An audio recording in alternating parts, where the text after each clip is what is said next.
दोस्तों नमस्कार। मैं आपका दोस्त हेमंत मलिक एक बार फिर अपने चैनल पर आपका स्वागत करता हूं।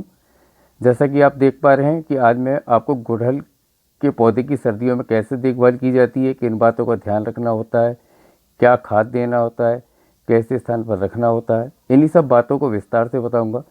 यदि आपने मेरे चैनल को अभी तक सब्सक्राइब नहीं किया है तो चैनल को सब्सक्राइब करें, बेल आइकन को ऑल पर सेट करें ताकि मेरी हर आने वाली वीडियो का नोटिफिकेशन आप तक पहुंच सके।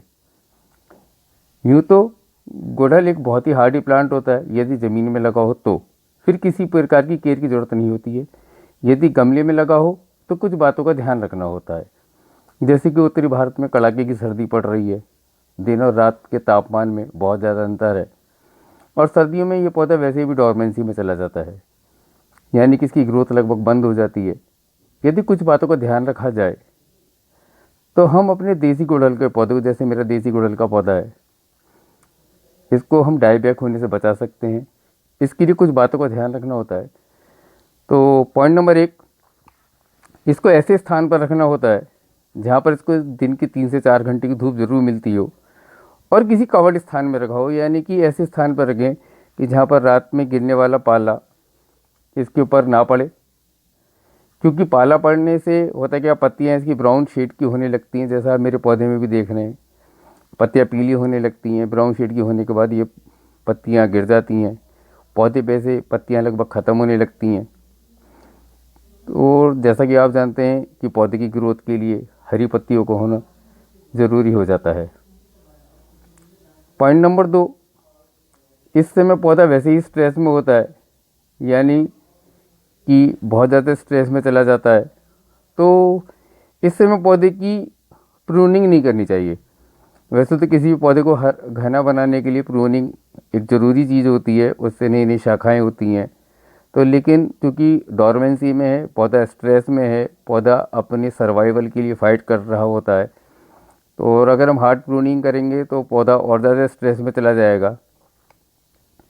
तो इस समय पौधे की हल्की प्रूनिंग करनी चाहिए, यानी कि आप ऊपरी भाग की जो टहनियाँ हैं, जो ऊपर ऊपर की टहनियाँ हैं, आप इनको कट कर दें, पौधे को एक शेप देने का काम करें सिर्फ। तो जितनी ज़्यादा ब्रांच आएंगी प्रूनिंग के बाद उतनी ज़्यादा बर्ड्स होंगी, और बर्ड्स होंगी तो फूल में भी खिलेंगी। बात नंबर 3, कि इस समय इसको पानी की बहुत कम ज़रूरत होती है, यानी कि पानी की ज़रूरत इसको ना के बराबर होती है। हफ्ते में आप इसको सिर्फ एक बार पानी दें, एक बार का पानी इसके लिए बहुत होता है। या देख लें कि जब ऊपर की सतह सूखी हुई है तब आप इसको पानी दे सकते हैं, क्योंकि ज़्यादा पानी देने से क्या होता है कि पानी एब्जॉर्ब होता नहीं है और वो गमले की मिट्टी में नीचे जड़ों में फंगस लगने का डर बना रहता है, और अगर जड़ों में फंगस लग जाती है तो पौधा मर जाता है। बात नंबर 4, इस समय इसको किसी खाद की देने की आवश्यकता नहीं है। फरवरी या मार्च का महीने में जब इसकी ग्रोथ शुरू होती है तब इसको फीड कराने की ज़रूरत पड़ती है। जैसे अभी ये जनवरी का महीना चल रहा है, ठंड बहुत ज़्यादा पड़ रही है, पौधा डॉर्मेंसी में है, पौधे की ग्रोथ बंद है। अगर आप इसको खाद दे देंगे तो वो मिट्टी में ऐसे ही पड़ा रहेगा और वो किसी काम का नहीं होगा।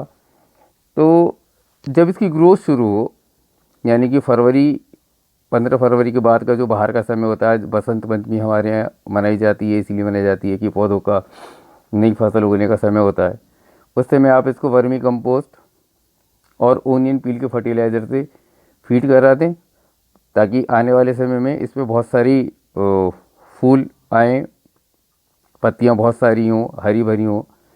तो उसके लिए नाइट्रोजनस फर्टिलाइज़र वर्मी कंपोस्ट से आप इसको फीड करा सकते हैं। बात नंबर 5, कि इस पर ज़्यादातर मिलीबग पेस्ट अटैक होता है। मिलीबग पेस्ट अटैक की पहचान ये होती है कि इसकी टहनियों पर या इसकी पत्तियों के निचले भाग पर वाइट वाइट वैक्स टाइप का जमा हो जाता है।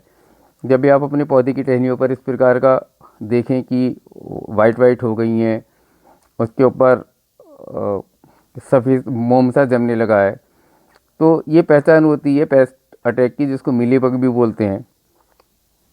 तो मिलीबग के ट्रीटमेंट के लिए आप इसको नीम ऑयल का स्प्रे कर दें। वाटर सॉल्युबल नीम ऑयल होता है, 5 ml नीम ऑयल को 1 लीटर पानी में मिलाकर स्प्रे कर दें। उससे अटैक पेस्ट चला जाता है। तो अब जैसे आप देखने में इसकी प्रूनिंग कर रहा हूँ, ऊपर के तरफ से लीफ नोड के ऊपर से, मतलब जहाँ से भी काटें उसके नीचे एक लीफ नोड होना चाहिए जहाँ से नई ब्रांचेस शूट आउट होती हैं। इस प्रकार से आप इसकी हल्की प्रूनिंग करें। बहुत हार्ड प्रूनिंग करने की ज़रूरत नहीं होती है, हार्ड प्रूनिंग करेंगे तो पौधा मर सकता है। हल्की प्रूनिंग देखिए, आप सिर्फ इसको शेप देने का काम करें। इस पौधे को जैसा आपने देखा कि एक छोटे से पॉट में लगा रखा है मैं इसको बोनसाई के लिए ट्रेन कर रहा हूँ। लगभग 1.5 साल पहले मैंने इस पौधे को रूट प्रूनिंग करने के बाद इस छोटे से पॉट में लगा दिया था। देख रहे हैं आप, वो शायद ये 8 या 10 इंच की छोटी सी एक हंडिया है, सिरामिक पॉट है, उसके अंदर मैंने इसको लगाया हुआ है। और पीली पत्तियों को आप तोड़ते रहें।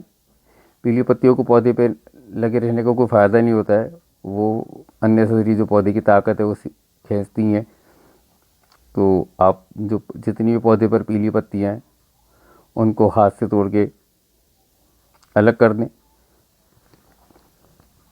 और जो ब्राउन पत्तियाँ हैं उसका थोड़ा इंतज़ार करें, क्योंकि अगर आप पीली पत्ती और ये ब्राउन कलर की जो पत्तियाँ हो गई इनको आप हटा देंगे तो पौधा पे पत्तियाँ बहुत कम हो जाएंगी, तो इनको हटाने की आवश्यकता नहीं होती है।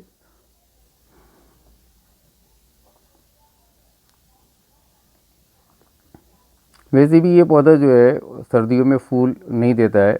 मतलब अगर आपने हाइब्रिड वैरायटी लगाई हुई है तो उसमें सर्दियों पर फूल आ सकते हैं, लेकिन क्योंकि ये देसी वैरायटी है गुड़हल की, तो इस पर सर्दियों में फूल बहुत कम आते हैं, ना के बराबर आते हैं।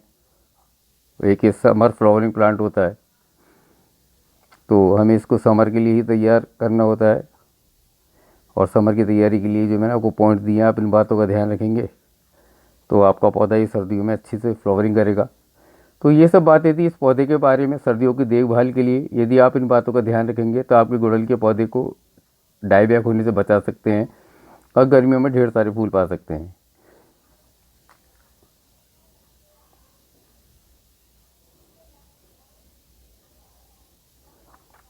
कोई भी पौधा होता है ना, हम लोगों में तो पौधे में ही माना जाता है जीवन है। तो जिस प्रकार से हम अपनी स्वयं की रक्षा बदलते हुए मौसम में करते हैं, उसी प्रकार से पौधों का भी बदलते हुए मौसम में ध्यान रखना होता है। अलग अलग पौधे की अलग अलग ज़रूरतें होती हैं। तो गुड़हल के पौधे समर फ्लावरिंग प्लांट है, धूप ज़्यादा इसको पसंद है तो इसको धूप में भी ज़्यादा रखना होता है। पानी की ज़रूरत कम होती है, जैसे मैंने आपको बता ही दिया, तो पानी भी आप कम दें। तो अगर इन बातों का आप ध्यान रखेंगे तो मैं आपसे दावे के साथ कह सकता हूँ कि आपका पौधा मरेगा नहीं।